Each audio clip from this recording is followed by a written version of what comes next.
más o menos ya podemos comenzar un poquito. Bien.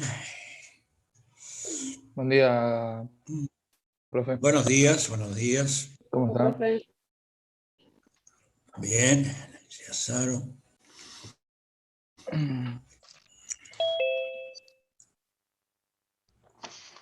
Chetti.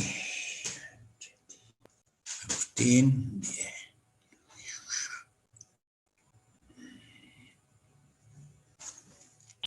Bueno.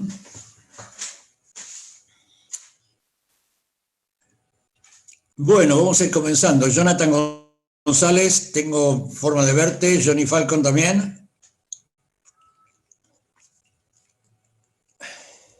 Buenas, profe. Ahí prende la cámara. Bueno, bien.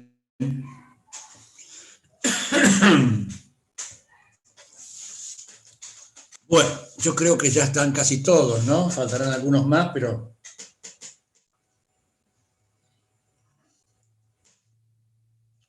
Bien. Bueno, a ver. ¿Quién me comenta dónde dejamos en la clase pasada?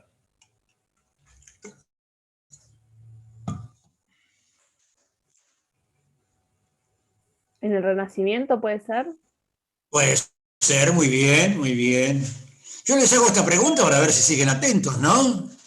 A ver si no tienen ni idea de dónde están. Entonces, claro, la cuestión es distinta. Bien. En el Renacimiento. Bueno. Entonces, el Renacimiento, es decir, lo estamos ubicando en el 480, ¿no? Dirían los italianos. En el 400. 1400. ¿Siglo? Buenas, perdón, profe. Leonel Ayas, bien, Sí. perfecto. Muy bien.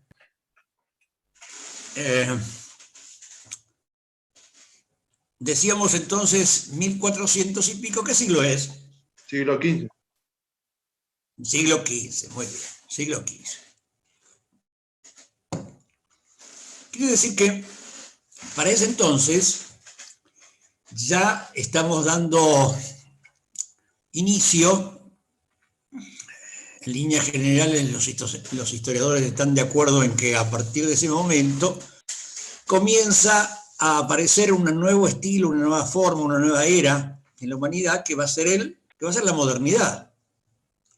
Aquella que todavía, en cierta medida, después de los acontecimientos que nosotros vamos a estudiar más profundamente, que es el mundo contemporáneo, aparece como el mundo que hoy viven ustedes y que vivimos nosotros, que es el mundo del posmodernismo.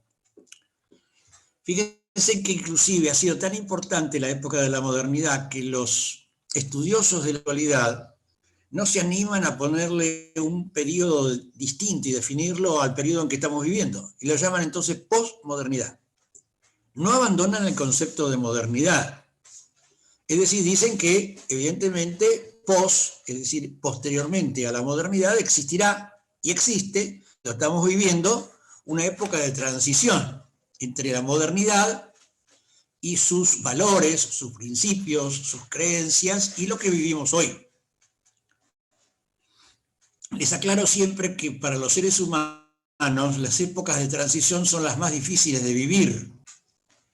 En cambio, cuando una época está muy bien definida, el ser humano se puede asentar, se puede consolidar y definir mejor. Así que a nosotros nos toca vivir una época bastante difícil en muchos aspectos, ¿eh? Lo estamos comprobando a diario.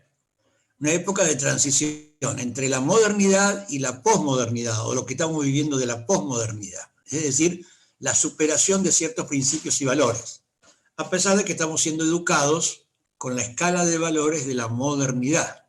Y ahora vamos a empezar a desmenuzar la modernidad, que es el basamento profundo y previo al mundo contemporáneo que tenemos que analizar.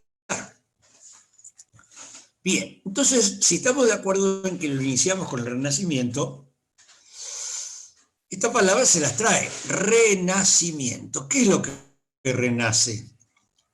Renace lo que es la cultura antigua, anterior, pretérita en muchos aspectos, sobre todo en el mundo occidental de la antigua cultura grecolatina. Es decir, se reflota, renacen todos los valores, principios, hasta estéticos, culturales, de lo que existía en la época de la antigüedad clásica. Estamos hablando de Grecia y Roma. Y entonces este renacimiento, que es renovador entonces en las artes, en el pensamiento, en la cultura, también va a ser en la concepción del hombre. Hasta ese entonces, hasta en la Baja Edad Media, había predominado una idea rectora que era la fe. Pero yo les había anticipado que la fe en la cual el hombre creía en esa época estaba siendo tensionada por otra forma de pensamiento que era la razón, el razonamiento. Y en la razón se antepone a la fe, empiezan una especie de lucha durante mucho tiempo, hasta que con el tiempo, desde ya, va a triunfar la razón. Y entonces el hombre vive en la actualidad, producto de ese hombre de la modernidad, en el ámbito de la razón. Es decir, se explica la mayoría de las cosas por su racionalidad. El hombre empieza a dominar las facultades del razonamiento. Pero el razonamiento no es nuevo entonces, es un razonamiento que viene de la antigüedad. El griego, sobre todo, aplicaba mucho la razón, y si no, fíjense ustedes el pensamiento de grandes filósofos y matemáticas. Para mencionarles uno solo, Pitágoras, por ejemplo. Es decir, su razonamiento. Por lo tanto, el hombre va a poner en juego otra vez el razonamiento. Y ese razonamiento lo va a ir dosificando, lo va a ir modulando, lo va a ir acondicionando a los tiempos. Y también van haciendo, en esta tensión, en este conflicto entre la fe y la razón, el hecho de que el hombre se empieza a adjudicar a sí mismo el centro del mundo. Hasta ese entonces el centro del mundo era Dios. Por eso las concepciones, sobre todo hasta el medioevo, eran teocéntricas. Es decir, teo es Dios en griego. El centro es Dios. Y todo deriva de Dios. Y todo el origen del poder deriva de Dios. Pero ahora este hombre empieza a erigirse un poco en el dueño y en el dominador del mundo. Es decir, que ahora su cosmovisión va a ser antropocéntrica. Su cosmovisión significa que cuando uno habla de cosmovisión, significa la visión que tiene del cosmos, del mundo. Ese hombre posee una cosmovisión totalmente distinta y tal vez antagónica del hombre del medioevo, y ni hablemos de la antigüedad. ¿Por qué? Porque está poniendo en el centro el hombre. El hombre indudablemente es el centro del mundo. Esa visión antropocéntrica, con el tiempo y a través del tiempo, va a ir modelándola a tal punto que llega al dominio actual. Hoy nadie puede restarle importancia a la actuación del hombre sobre el mundo. Anteriormente se hablaba de que los cambios se producían dentro de la naturaleza. Hoy, no sé si solamente los cambios se producen dentro de la naturaleza, sino el hombre también tiene una especial preponderancia e incidencia en los cambios que se producen. Es decir, el hombre influye decididamente. Es decir, para mencionarles un solo ejemplo, hoy está más o menos ya conformado un pensamiento en el cual el hombre incide notablemente en el cambio climático, en el calentamiento global. ¿Por qué? Porque su producción lo lleva fundamentalmente a utilizar ciertos combustibles que son fósiles fundamentalmente, y que indudablemente calientan notablemente el ambiente, el clima, y produce variaciones importantes. Es decir, que indudablemente el hombre está incidiendo poderosamente en la modificación del clima, del entorno, de las circunstancias, del destino mismo del hombre. Por lo tanto, esta concepción deviene desde aquella época ya. Del Renacimiento el hombre fue cambiando el foco y la mirada. Antes era un espectador, si ustedes quieren, pasivo de los acontecimientos. Todo lo esperaba de Dios. Todo lo confiaba a Dios. Hoy el hombre no se confía en Dios, o no, o se confía o no. Es decir, lo hace en función de su propia actuación. Es decir, que el hombre se va construyendo en una cosmovisión distinta que tiene al centro al hombre. Por eso se dice que es una visión antropocéntrica.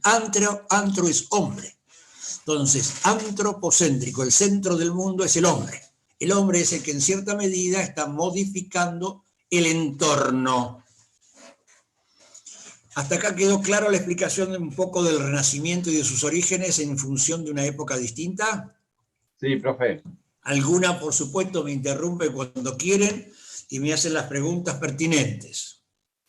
Entonces, si esto fue cambiando, estamos hablando del siglo XV, esto se fue prolongando y se fue consolidando. Y entonces van a aparecer distintas manifestaciones que son las propias de la Edad Moderna. Porque la Edad Moderna lo que va a traer en su desarrollo es algo que al hombre le interesa sobremanera, que es la certeza. Cuando el hombre tiene certeza de lo que va a ocurrir, se queda tranquilo, evita la angustia, evita la ansiedad. Pero cuando no tiene certeza y reina la incertidumbre, ahí empiezan los problemas para el hombre. Empiezan los problemas de angustia, los problemas de ansiedad. Vienen los problemas profundamente psicológicos que están aquejando al mundo entero. Hoy es un ejemplo muy claro de la situación por la cual estamos atravesando. Hay una notable incertidumbre en el mundo. ¿Qué es lo que va a ocurrir? Y eso lo atemoriza, le da miedo al hombre. El primer sentimiento que tiene el hombre en el mundo es el miedo. El miedo. Y esto lo experimenta el chiquito cuando nace. En el seno materno vive feliz y contento, pero cuando nace al mundo, ahí empiezan a aparecer los problemas, y empieza el miedo. El miedo es algo que indudablemente puede corroer y destruir al ser humano. Pero claro, el miedo también es una alerta para las posibles soluciones futuras, así que también se puede ver de otro punto de vista. Entonces, el hombre con una visión distinta empieza el desarrollo de todo tipo de manifestaciones, sean artísticas, como el Renacimiento, culturales, a través de la modernidad, políticas, por ejemplo, van a empezar a aparecer indudablemente la monarquía, es decir, como establecimiento fundamental del dominio y de la posesión y del poder humano. Ya tendremos oportunidad cuando ustedes estén en tercero de estudiar lo que es el Estado y las distintas conformaciones a través de los tiempos, así que ya vamos a llegar también a esas circunstancias. Por ahora vamos viendo que se van dando distintas características propias de la modernidad. Y entonces también se dan los avances en materia inclusive religiosa, en materia, etcétera. Vamos a tocar algunos aspectos fundamentales. Se escucha mal, profe. Ya para el siglo XVI, ciertas manifestaciones. ¿Cómo? Se escucha mal. ¿Qué me decía Agustín? Que se escucha mal. ¿Se escucha mal ahora? Se te corta, como que se te va la señal. Sí. Bueno, no, aquí no tengo nada que hacer. La señal es un problema técnico que yo no lo manejo, claro. No, pero le aviso. ¿Y ahora me escuchan mejor o no? Ahora no. Pero le avisaba si no se... Profe, se escucha perfecto. Ah, bueno. Me parece que el Wi-Fi de Agustín. Pará, se escucha mal. No escucha bien, profe. Esto se dan cuenta que Por mí esto sí. es una conexión, así que significa que no solamente tiene que andar bien la mía, sino tiene que andar bien la de ustedes. No, Claro, todos tenemos que estar Claro, conectados. profe. Exacto. Bueno, Yo también, Bien, profe. bien, ¿Cómo ir? Siga nomás. Bueno. Siga, que está muy interesante la clase. seguimos. Bien, entonces estamos diciendo que indudablemente hay cambios profundos también en el campo científico. Es decir, recordarán ustedes que, por ejemplo, miren ustedes las relaciones que debemos establecer. Para los griegos, y estamos hablando en la época del razonamiento antiguo, quizás la figura geométrica perfecta era el círculo. Y para los griegos la Tierra era redonda. para los griegos. Estamos hablando de 500 años antes de Cristo. Hasta ellos comprobaron a través de ciertos estudiosos de que medían ciertas, por ejemplo, un meridiano o algo por el estilo, veían entonces la circunferencia de la Tierra, para ellos. La tierra, es decir, el hombre fue avanzando a través de los tiempos, llegamos a la época cristiana, y luego apareció en épocas distintas, desde la antigüedad, desde la caída del Imperio Romano, el avance fundamental de la Edad Media, que la Edad Media, al decir, ya vamos a ver, de muchos modernos, fue la época más oscura de la historia de la humanidad, es decir, la época en la cual el hombre descendió notablemente en sus aspectos culturales. A tal punto, creo haberles dicho a ustedes que Carlomagno, por el año 800 de nuestra era, comprobó que en su propia corte hasta los propios nobles eran analfabetos. Es decir, no sabían ni leer ni escribir. Por lo tanto, notablemente descendió la cultura, la ignorancia, la falta de educación, que se llegó a creer que el mundo era plano. Inclusive ahora hay algunas posturas que indudablemente creen que la Tierra sigue siendo plana. Fíjense la ignorancia de esos grupos que creen que la Tierra todavía no es esférica, cuando desde todo punto de vista se puede comprobar eso. Bueno, en aquel entonces, estamos hablando para 1200, 1300, 1400, las clases dirigentes llegaban a creer que indudablemente la Tierra y que estaba sostenida por elefantes. Es decir, todas estas teorías, estas circunstancias, ¿en qué se fundamentan? En la ignorancia. ¿Qué cosa, profe, pensaba? No existe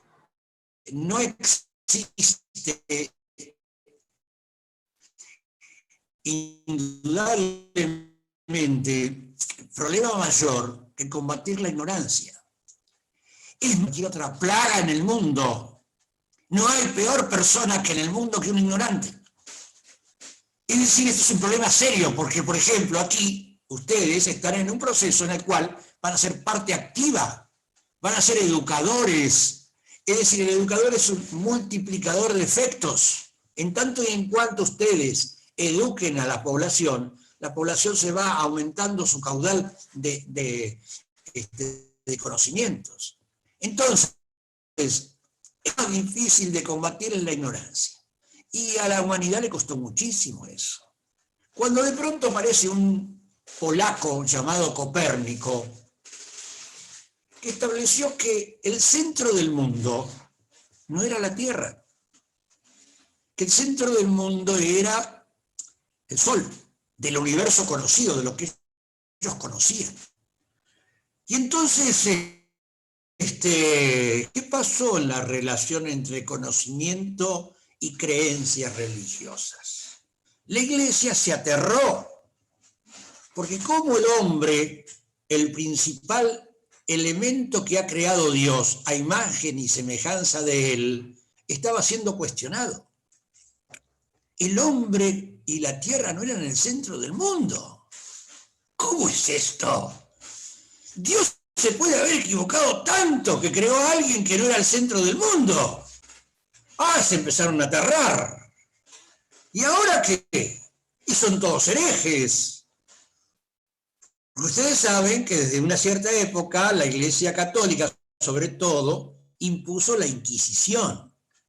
La Inquisición era un tribunal, el Tribunal del Santo Oficio, en el cual ponía penas fundamentalmente capitales a los herejes, a todos aquellos que no estuvieran de acuerdo con la doctrina oficial de la Iglesia. Y eran castigados severamente. ¿Cómo? Y a través de las hogueras, las parrillas, las decapitaciones, etcétera, etcétera. Es decir, el amor que el cristianismo y catolicismo pregonaba, es decir, combatía, no creían en eso, en una salvajada. Es decir, la Inquisición castigaba brutalmente y en forma bestial a todo aquel que no creía en ese tipo de doctrina. Entonces la Inquisición empezó a funcionar notablemente durante siglos. Bien, quiere decir entonces que esta postura científica de pronto empezó a conmover al mundo. Y decían que la Tierra era redonda y que además de esto no era el centro del mundo. Ah, bueno, esto contradecía y cuestionaba la doctrina cristiana. ¿Y qué pasaba ahora? Claro, cerca de, por supuesto, del poder de la Iglesia, o sea que estamos hablando de Roma o estamos hablando de Italia, aparece un científico como Galileo Galilei, que también está de acuerdo con las posturas de Copérnico. Y Galileo Galilei es apresado inmediatamente y cuestionado, y si no se retracta a tiempo, hubiera sido condenado a muerte. Fíjense, una institución compuesta por hombres determina el comportamiento que deben realizar los demás. Fíjense qué pensamiento dogmático y autoritario. Yo pienso de tal manera y todos los demás me deben seguir de la misma manera, porque como yo soy el iluminado, todos me deben seguir. Es decir, la Iglesia estaba en contra de esta forma de pensar, porque se sale de la concepción geocéntrica, geo es tierra en griego, la postura geocéntrica, la Tierra como centro del mundo, y se pasa a la teoría heliocéntrica. Helio es Sol. Entonces, el Sol es el centro del universo y la Tierra le corresponde un papel secundario porque gira alrededor del Sol, no a la inversa, como creían los hombres anteriores al Renacimiento y a los avances científicos de esa época. Por consiguiente, todo esto era cuestionado por la Iglesia y combatido. Hasta que con el tiempo, por supuesto, se llegó a la comprobación de que estas teorías eran verdaderas. Hoy, en nuestro tiempo, ¿quién puede dudar de que la Tierra gira alrededor del Sol? Nadie, solo un obnubilado mental o un ignorante. ¿De acuerdo? Es decir, que todo el mundo sabe que hoy la Tierra gira alrededor del Sol. Y eso nació en la modernidad. Pero la modernidad cuestionaba los postulados anteriores. Es decir, que se empiezan a producir cambios. Cambios. Bien. ¿Hasta acá vamos bien? Profe, ¿Alguna pregunta que hacer? Sí, señorita. por ahí lo que digo ahora tiene que ver más con la posmodernidad, pero por ahí pienso en los avances, estos científicos y religiosos, y pienso que hoy en día, si bien se demuestra con la ciencia, por ejemplo, que la Tierra es redonda, yo creo que hay gente que piensa que es plana, no es mi caso claramente, pero que tienen como una justificación que va más allá de lo científico. O sea, termina pasando a un plano como más, no sé, pasional o por el hecho de querer tener razón. Y ahí se hace muy complicado, digamos. O sea, la posmodernidad en ese caso es bastante subjetiva a la hora de querer criticar u opinar sobre ciertas cosas, ¿no? Sí. Son ignorantes, profe. Pero no sé si con es a vos. partir de ignorancia, porque tienen sus fundamentos y es muy difícil retrucárselos. Sí, coincido con vos. Coincido con vos porque indudablemente hoy se entran a jugar. Bueno, ya vamos a ver la posmodernidad. Por supuesto, yo la posmodernidad la voy a tratar recién en cuarto año. Es decir, cuando lleguen a la materia de antropología, si llegamos tanto yo como profesor y ustedes como alumnos, eso está claro. Pero al margen de eso, sí, la posmodernidad tiene esos ingredientes que vos estás señalando, Ana Rosa, es decir, no solamente los conocimientos científicos, que en aquel entonces hay ciertas cosas que no se conocían. Por ejemplo, hablemos en el plano psicológico.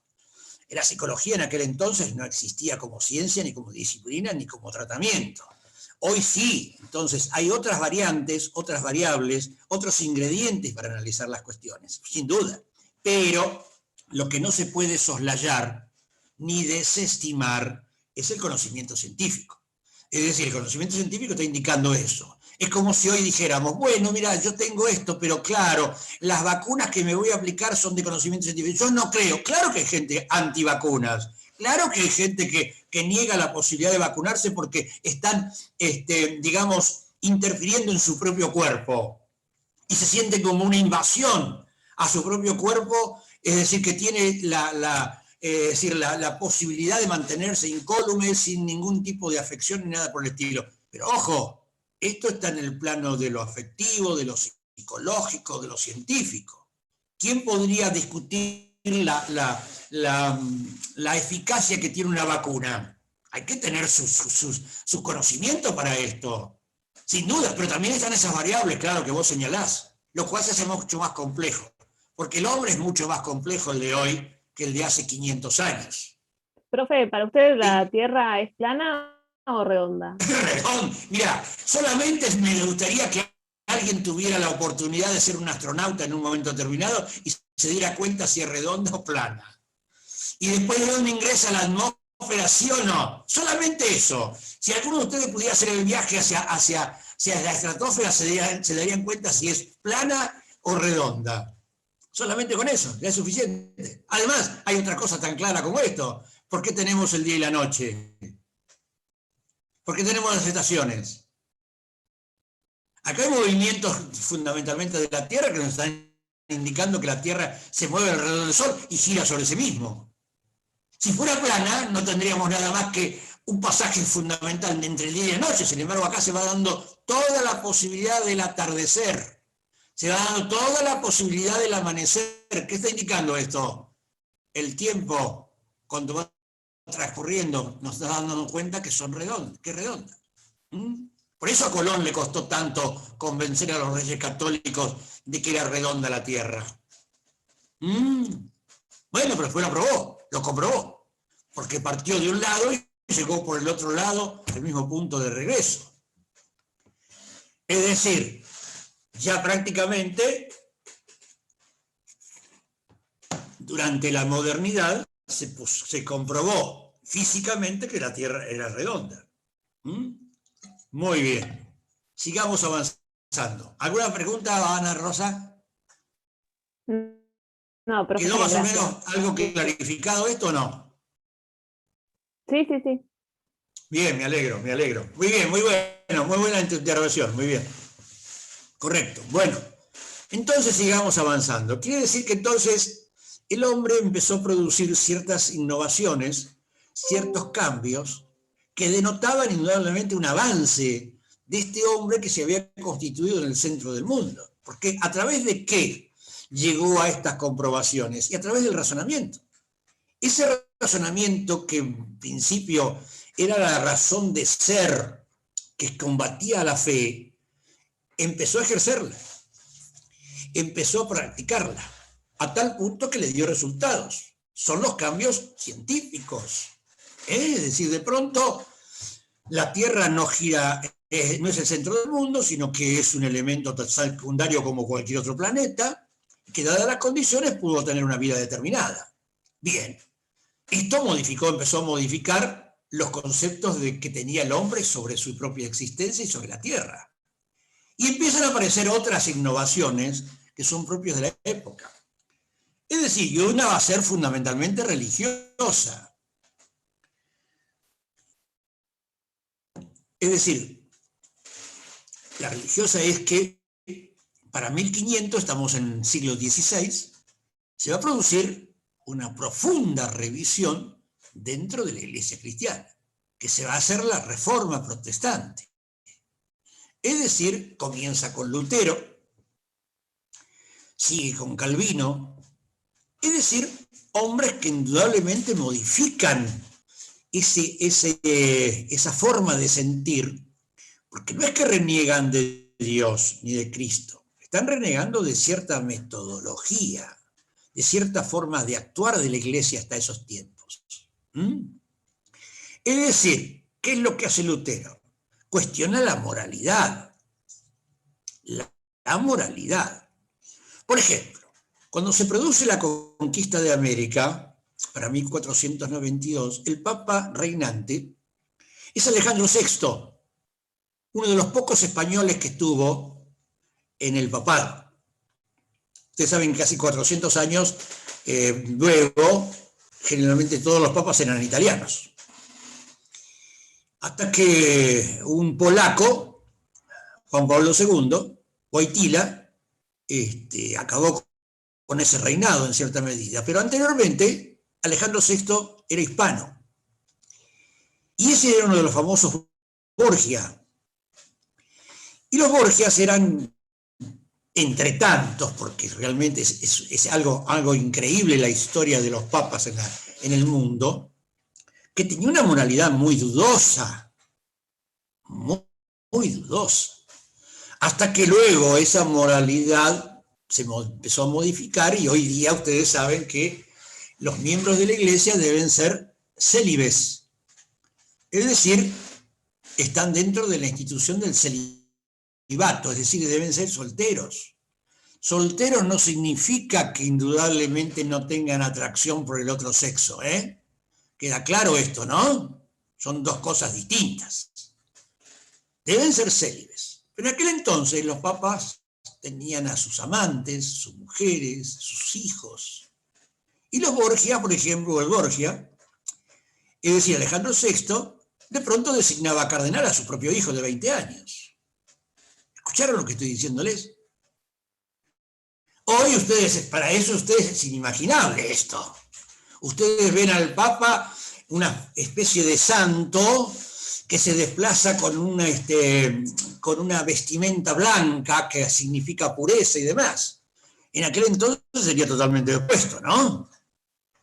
Entonces, Lutero, miembro también de la Iglesia, empieza a cuestionar estos hábitos, esta moralidad, que más que moralidad era inmoralidad o amoralidad. Y empieza a cuestionar no solamente eso, sino dogmas de fe. Dogmas de fe. Porque ustedes saben que para un católico, su trayectoria en la vida, su bondad o su maldad, está jalonando y está en cierta medida determinando su futuro. Es decir, si ese hombre va a estar destinado al paraíso o al infierno. Para Lutero, indudablemente, esto no existía en estas categorías. Para Lutero solamente alguien ganaba el paraíso de los cielos eternos, siempre y cuando tuviera la gracia de la fe. Solamente creer estaba garantizando a ese hombre el posible futuro, que significa estar en un paraíso, estar en los cielos. En cambio, para el católico, indudablemente debe ser una vida de buenas obras, buenas tareas, para ganarse el cielo.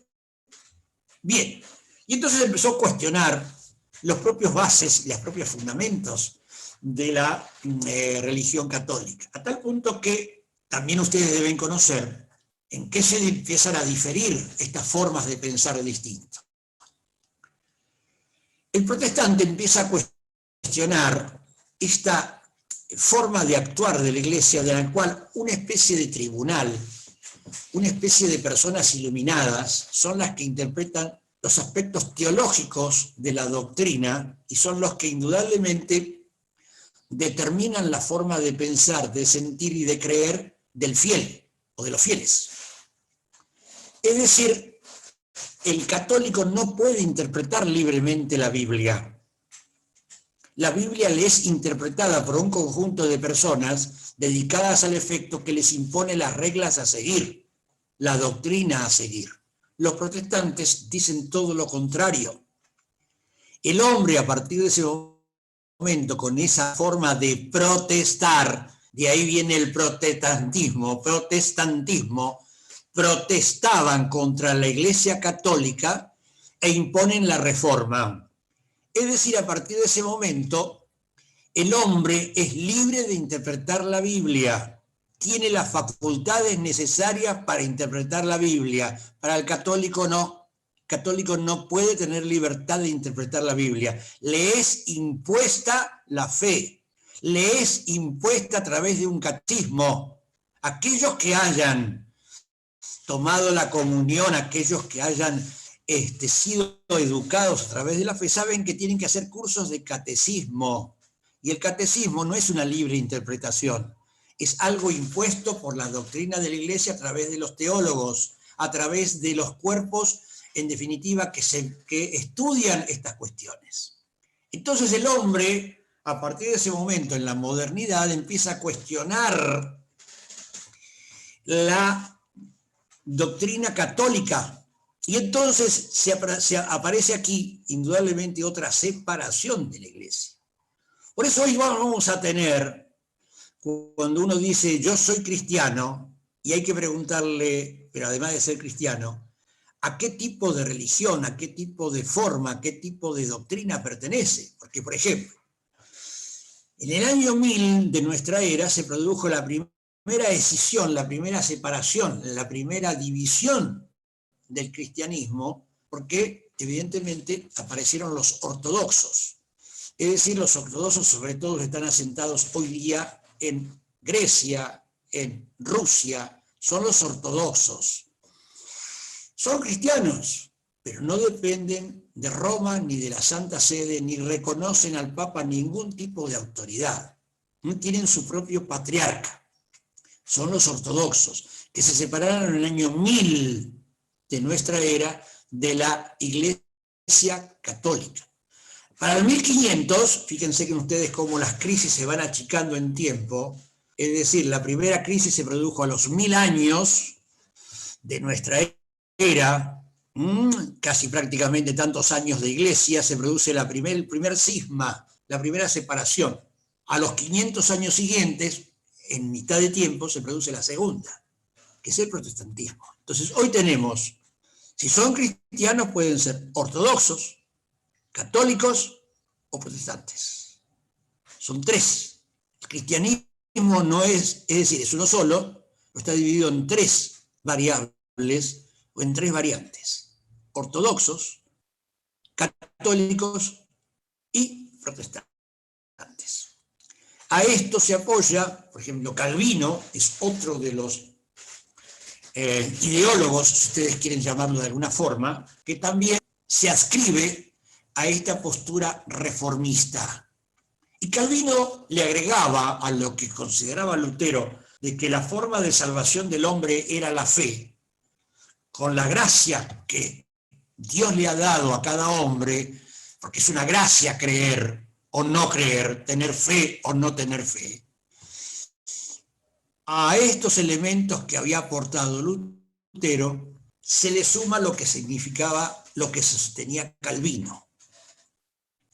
Calvino sostenía que además de todo esto, y también la libre interpretación de la Biblia, que es muy importante tenerlo en cuenta, a partir de ahora los protestantes, por eso ustedes tienen inclusive una de las tantas variables y sectas en las cuales están divididos los protestantes. Una, me imagino que ustedes deben conocer, por ejemplo, deben ser los que evidentemente hacían más, digamos, propaganda de alguna forma, que eran los testigos de Jehová.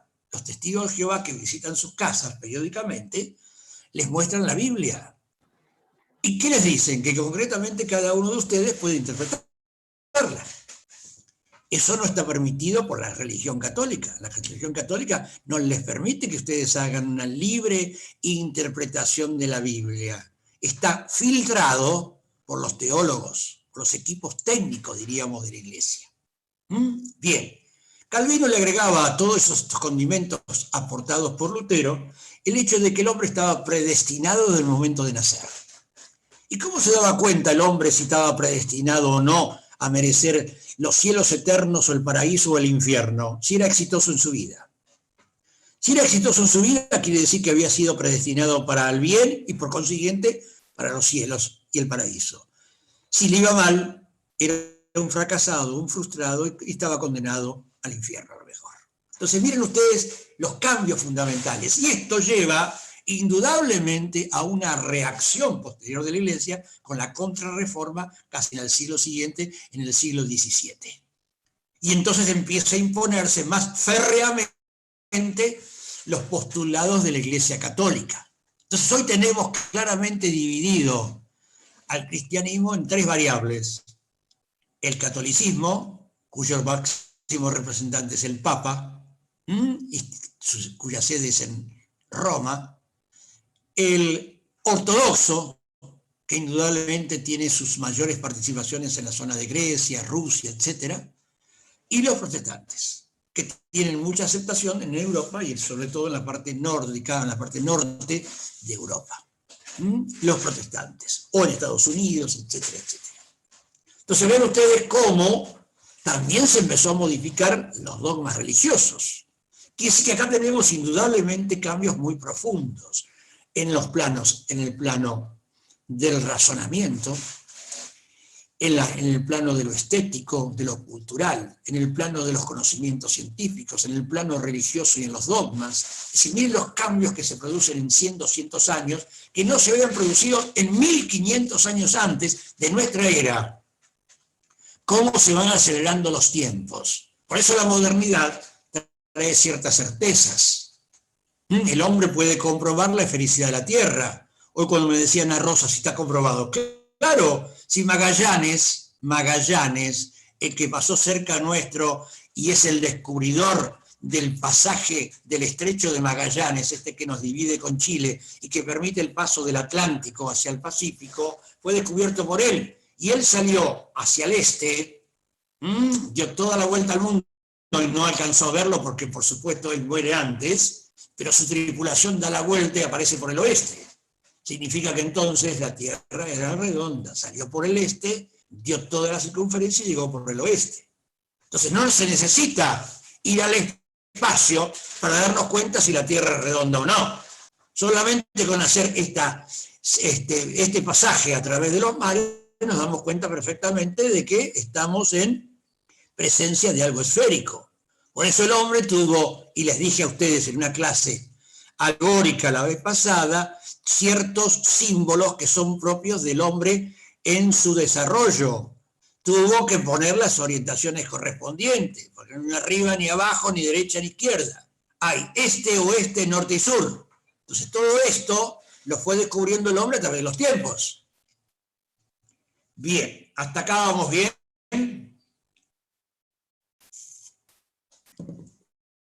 Sí, profe. ¿Sí? ¿Alguna pregunta?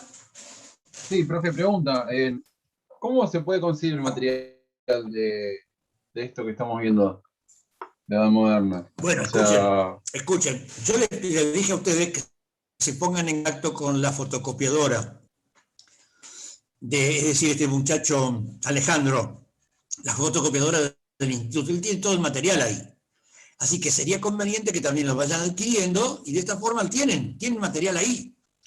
¿Tienen un material de la modernidad? Sí, por supuesto que sí. Profe, sí, claro. ¿Para eso tenemos que ir hasta el instituto? No, no es necesario. Entren a la página del instituto y van a ver ahí fotocopiadora y tiene el mail correspondiente y tiene el WhatsApp. Se ponen en contacto con Alejandro, se comunican con él y automáticamente le va a dar la forma de adquirirlo. Sí, sí. No es necesario ir al instituto, ¿eh? Así que lo pueden hacer tranquilamente por a través de estos medios. Bueno, se está poniendo interesante la cosa, ¿no? ¿O no? Sí, sí. Van viendo cómo inclusive esta modernidad está variando las concepciones del hombre. Por eso es que insisto en este concepto. La historia es una sola. Es el constante devenir del hombre. Pero ¿qué pasa? ¿Por qué el historiador en líneas generales trata de establecer fechas, hitos o épocas? Porque la mentalidad del hombre es totalmente distinta de la mentalidad del hombre en la prehistoria, el hombre en la antigüedad, el hombre en la Edad Media, que de la modernidad. Y que, como decía Ana Rosa hoy, es decir, el hombre de la posmodernidad también tiene sus características. Por eso es que, si bien incorpora ciertas variables, no desecha todavía la modernidad, no sabe lo que le espera, porque hay ciertas cosas que debería mantener de la modernidad. Ahí está la cuestión. Por eso es que se habla del hombre posmoderno, porque lo correcto sería, bueno, si después de la modernidad hay otra era, ¿cómo se llama? Debería ser otra distinta. Sin embargo, el hombre, cuando estoy hablando del hombre, estoy hablando generalmente de los pensadores, de los estudiosos, de los analistas, no se atreven a ponerle otro título a esta época. No saben lo que les espera. ¿Por qué? Porque cuando uno investiga ciertas cosas no se sabe con qué se va a encontrar. Este es el gran problema que tiene el hombre. El hombre va descubriendo cosas todos los días. Y para eso hay que estudiar, sin duda. No cabe ninguna otra. Bueno, hasta acá entonces, si vamos bien, vamos a seguir unos minutos más para ir redondeando estas cosas. Entonces la modernidad va cambiando ciertas pautas de conducta, de idiosincrasia, de conocimientos, de posturas frente, sobre todo, por ejemplo, dogmas religiosos, etcétera, etcétera. Y entonces este hombre se va acomodando y empiezan a surgir nuevas formas de organización política. Si yo les decía a ustedes que inclusive el hombre en el medioevo tenía una concepción teocéntrica, el teocentrismo como tal tardó mucho en diluirse y en prácticamente, digamos, disminuir su potencial y su influencia en el mundo. Porque, por ejemplo, las primeras monarquías absolutas, los monarcas absolutos, insistían que su fundamento de legitimidad estaba basado en el origen, era de origen divino. Su poder representaba a Dios. Entonces quiere decir que el origen, por ejemplo, de un monarca absoluto como Luis XIV en Francia, era de origen divino. Su poder derivaba de Dios. Entonces sigue siendo una postura teocéntrica. Dios sigue ocupando un centro. Ahora, ¿quién hoy, en el siglo XXI, en el siglo XX, depende de Dios para elegirse como gobernante? Ninguno. Ninguno podría decir, mi poder deriva de Dios. Diría, mi poder deriva del pueblo. Diría de la soberanía del pueblo. Nada que ver. ¿Y esto cómo fue modificándose? A través de los tiempos y a través de la concepción del hombre. Vamos entendiendo entonces cómo se van operando en la mente humana los cambios que necesariamente se van a producir. Porque indudablemente la historia es algo así como, si ustedes me apresuran a decir, ¿cómo definiría la historia, profesor, en el mundo? Y lo definiría a través de los cambios que se producen en la continuidad. Los cambios que se producen en la continuidad, los cambios, siempre existe el cambio. No existe ninguna posibilidad de que no haya cambio. Siempre va a haber cambio. Ahora, el problema está el cambio a veces en determinadas líneas históricas que producen continuidades. Por eso algunos estudiosos, sobre todo de la corriente francesa, dicen claramente que hay procesos de larga duración. Que un proceso que tiene una continuidad, se van operando cambios, pero que no son tan susceptibles sino a través del tiempo. Y ese cambio tendrá un efecto a lo mejor a los 100 años, a los 200 años. Pero ahora los cambios se van acortando, se producen más rápido. Antes se necesitaban siglos para producir un cambio. Profe, Es decir, para pensar que el hombre que consideraba en la antigüedad que la Tierra era redonda, pasaron casi 2000 años para llegar a la comprobación de que la Tierra era plana. Plana, lo cual indudablemente parece increíble. Bueno, se necesitaron 1500 años o 2000 años para cambiar esa concepción. Hoy, evidentemente, los cambios son mucho más profundos. En 400, por eso inclusive los periodos históricos son totalmente distintos. La prehistoria fue larguísima en la historia de la humanidad, pero la antigüedad tiene 3000 o 4000 años, la Edad Media tiene 1000, la modernidad tiene 300 años, 300 y pico de años, y es decir, y lo contemporáneo ya lleva 100 y pico de años. Ustedes ven que en 100 y pico de años se cambió mucho más la actuación del hombre en la Tierra que los años anteriores. Quiere decir que los periodos históricos se van acortando y dentro de esos periodos más chicos y más pequeños se producen cambios más profundos, mucho más profundos que antes. ¿Hasta aquí vamos bien? Sí, profe. Muy bien. Yo con esto creo haberles dado más o menos en cierta medida los fundamentos de la modernidad. Profe, perdón. Les voy a dar, sí, ¿Qué adelante. años abarcaría la modernidad? O sea, a partir del Muy bien, la Renacimiento. modernidad abarca entonces desde 1453, es decir, los historiadores indican que la caída de Constantinopla en poder de los turcos en 1453 estaría marcando el inicio de la modernidad. Y la modernidad como tal finaliza en 1789, en la Revolución Francesa. 1789 en la Revolución Francesa. De ahí se inicia lo que estamos hablando, y sobre todo la importancia que le dan los franceses a su propia revolución, el inicio del mundo contemporáneo, que es el que nosotros tenemos que analizar.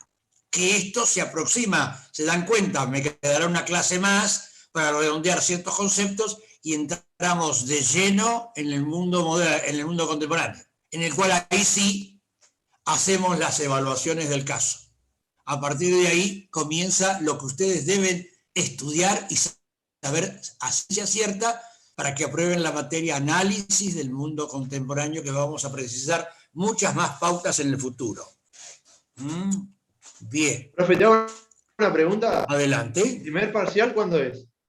No tenemos, mira, el parcial el año pasado fue una especie de perdonavidas, porque indudablemente no se tomó como corresponde. Todavía este año tampoco hay ese. A mí no me preocupan en definitiva ni los parciales por ahora. Es decir, acá está la responsabilidad de cada uno de ustedes ir ajustándose a los tiempos y de ir llevando en forma paralela, no dejando para última instancia la materia, porque ahí sí les aseguro que no van a aprobar. Porque esta materia hay que necesariamente masticarla, hay que elaborarla, ¿se entiende lo que digo? Hay que leerla. No se puede decir de hoy para mañana voy a aplicar y me voy a poner a estudiar en un fin de semana. No, olvídense porque van a salir mal seguro. Entonces, esto hay que masticarlo, quiere decir que hay que elaborar. Entonces, a mí no me preocupa eso, a mí me preocupa el examen final. Es decir, el examen final es individual, es oral. Ojalá, el año pasado, bueno, seguimos haciéndolo sobre todo en forma virtual, con el Zoom correspondiente, de esta forma, pero ojalá pudiera ser presencial. Ya la cosa es distinta, pero es un examen individual. Y ahí me tienen que demostrar, con todo lo que yo les voy diciendo desde el primer día, desde aquí voy a empezar a tomar, porque esto yo lo estoy considerando como una introducción. Esto yo no les voy a preguntar en el examen final qué me caracteriza en la modernidad. Se entiende que ustedes saben, y yo me voy a dar cuenta si ustedes en determinado momento me dicen determinadas cosas y no se dan cuenta del fundamento. Porque ahí sí les hago pisar el palito, ¿eh? Les hago pisar el palito porque se van a confundir automáticamente y entonces me doy cuenta que no saben, no estudiaron y esto no lo tienen presente. Y si no lo tienen presente es porque no estuvieron atentos nunca.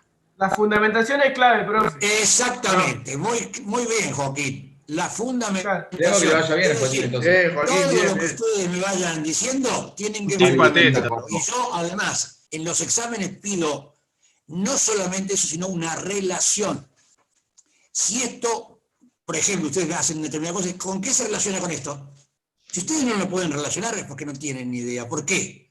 Porque voy a insistir, y en la clase que viene se los voy a decir, y se lo voy a decir periódicamente, cada tanto se los refresco, que esta materia se llama análisis del mundo contemporáneo, no se llama historia. Es decir, la historia es un elemento más para considerar. En el análisis entra la historia, la sociología, la antropología, la psicología, el derecho, el arte, ¿de acuerdo? Todo eso entra. Entonces, todos estos elementos son los que van a caracterizar el análisis del mundo contemporáneo. Entonces, cuando ustedes me digan algo, digo, ¿qué relación tiene con esto? Ah, no saben. Por ejemplo, les voy a preguntar, supónganse cuando lleguemos, ¿qué tiene que ver la crisis del año 30 con la Segunda Guerra Mundial? Por ejemplo. No pueden decírmelo, se terminó. Ya está, ahí se acabó el examen. O sea, el examen puede durar 1 minuto, 30 segundos, media hora, eso lo determinan ustedes. Cada uno de ustedes me determinará a mí por dónde vamos a ir. Ustedes son los hacedores de su propio examen. Yo solamente evalúo. Nada más que eso. Así que ustedes son los que hacen... Profe. Sí. Entonces hay o sea, el final es para acreditar la cursada, o sea, la materia. Exacto, esa es la última. Ahora, no significa eso, de que el alumno que tenga el 80% de asistencia sea equiparado a un alumno que tuvo a lo mejor el 40% y puede haber sido justificado. ¿Se entiende lo que digo? Yo también tengo en cuenta Profe, ciertas cosas, ¿eh? Yo también y después de esa tengo en acreditación, cuenta, por ejemplo, yo voy poniendo las personas que participan. Ana Rosa Rodríguez hoy hizo un aporte importante en la materia. Yo puntualizo ciertas cosas. Yo tengo en cuenta esto. Entonces, en el futuro, si Ana Rosa se confunde, yo voy a dar algún perdón a ciertas cosas. Al alumno que nunca participó, que nunca vino, evidentemente, tal vez sea un poco más duro. ¿Se entiende lo que digo o no? Ana no se confunde. Muy bien. Entonces, esto es Marchetti importante que no ustedes lo tengan en habla cuenta. mucho. Esto es importante que lo tengan en cuenta. Es decir, como aquí no podemos tener una clase normal con la presencialidad donde yo sé cómo pueden reaccionar ustedes, donde puedo tomar un parcial en forma normal y correcta, todo esto es, vamos viendo cómo podemos hacer. Entonces, nos vamos arreglando como podemos. Esta es la cursada en forma a través virtual. No es lo mismo que una clase presencial. Esto ustedes lo saben claramente. Así que, por lo tanto, el examen final depende de ustedes, pero de ustedes significa la trayectoria, el estudio, el hecho de que vayan acompañando la materia, que no la abandonen, que la tengan presente siempre. Es decir, cuando tenemos los días, Macanudo, a lo mejor me quedó presente. Perdón, profesor, no entendí esto. Y yo no tengo ningún inconveniente en volver a explicarlo, si algo no haya quedado comprendido. ¿Estamos de acuerdo? Así, inclusive pueden hacer una consulta por mensaje. Es decir, esto es cuestión de ustedes. Pero a mí lo que me interesa es que vayan siguiendo la materia. Que no la dejen, no la abandonen y que la retomen dentro de 2 meses a ver qué pasó. A ver por dónde vamos. Y ahí yo veo, acá yo tengo los casilleros correspondientes de todos los días, de las presencias y de a vez en cuando son las anotaciones que hago con algún alumno que tuvo una buena participación en clase. Esto significa que está, es decir, siguiendo el hilo de la materia. No está desconectado. Porque no es solamente un problema de conexión técnica, nos conectamos bien, tenemos una buena conexión. Conexión a través de las mentes y a través de los conocimientos. Eso es lo que me importa mucho más que la conexión técnica de un aparato. Bueno, hasta aquí vamos viendo entonces estas cuestiones. ¿Alguna pregunta que me tengan que hacer de lo que vimos hoy?